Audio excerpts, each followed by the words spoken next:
I said that's got to feel good because it's the first time you sang it since you sang it at the Grammys. Yeah. And so I mean, you explained, you tweeted out what happened, but let's talk about what happened. Sound check was great, went really well. I was really excited. And then during the changeover in the ad break, the microphones fell onto the piano strings, which is what the guitar noise was. Some people thought it was Bieber rehearsing, but it wasn't him. We're on great terms. And then it just kind of put the whole thing off, really. And yeah. Could you tell, when you were singing right away? I heard it straight away, and I wanted to turn, I knew what it was, because in rehearsal on the Saturday, they were like, we're going to double mic the piano just in case one of them doesn't work. And I knew where the mic was, and I wanted to turn around and lift it up, but I froze. But I actually felt like it went well. In the room, they actually sorted the problem, and I'm always a bit pitchy anyway, so I wasn't particularly... I am, it's emotion. It's emotion.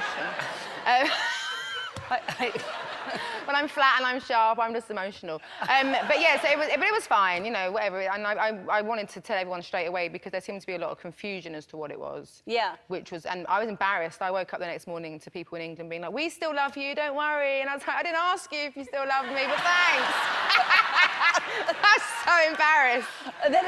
That is the worst feeling. Yes. When you're already going through questioning what happened and then people start trying to make you feel better and it only makes you feel worse. It only makes you feel worse. Yeah. Did you feel bad the next day? I cried pretty much all day yesterday. Wow.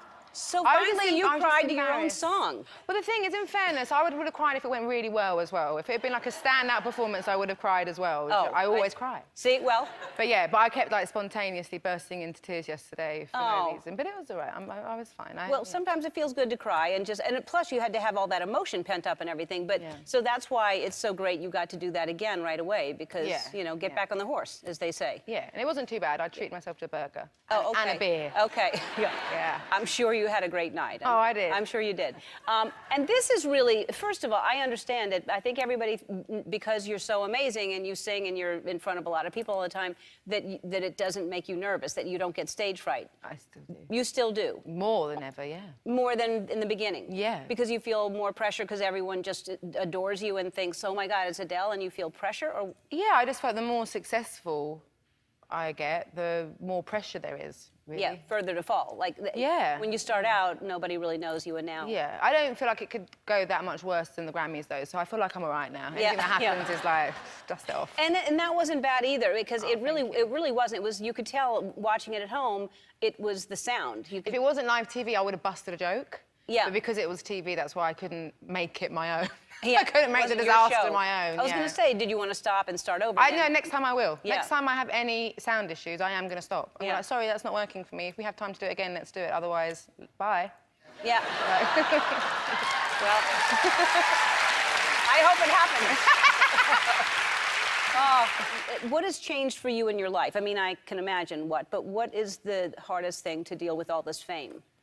I think just having to be guarded sometimes, and I'm so mouthy. You know, I never really hold back how I feel or when I say it or who I say it to.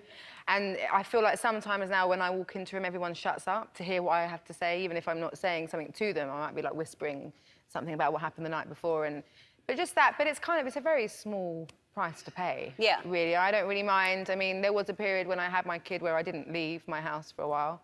And then I asked, like, a fellow musician, he sort of said, how are you feeling? You're not becoming a recluse, are you? And I was like, no, but maybe. And he's like, if you're going to become a recluse, you need a big enough house to be a recluse in. And that was when I was like, no way, I'm not, and then I'm out. I was fine after that. Because you didn't want to buy a bigger house. No, but also I didn't want to, that mentality is not my thing. So. Of course. And then that kid is growing up like the movie Room. That's not fair. Yeah. Yeah, exactly. Exactly.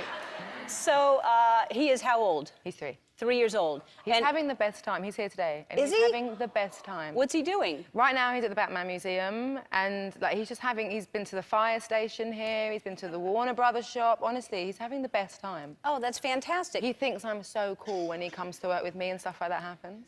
Does he understand? I mean, is he musical? Is he singing yet? Yeah, a little bit. Yeah, I wouldn't. He's not a phenomenon, no. Yeah. He's not musical in any way yet. Not a genius. No, not yet. It's not a prodigy. No. He will be though, don't you think? Well, if he wants to be, I'll help him. Yeah. So you took. I know you're very, very protective because you don't want people to see him. It's not his choice, and that's not fair for kids like that. So you go to Disneyland. I had the best time there. I was dreading going. Like, I was really nervous about going. You'd never gone to Disneyland I've before? never been, and my grandpa always wanted to take me. He died when I was 10, and he planned to take me when I was about 11 or 12, and he died before he took me. So when I arrived at the castle, I was like full on like, welled up. I was really emotional. And just the whole thing, him believing, and me believing that they were all real. Like, it was, the innocence of it all was what was so magical. It was really, I cried when I met Belle because I was talking to my kid and then she started talking and I was like, oh my God. She sounded just like the character from the film and it freaked me out and I burst into tears. And yeah, and he met Anna and Elsa, who he loves and stuff like that. That's great.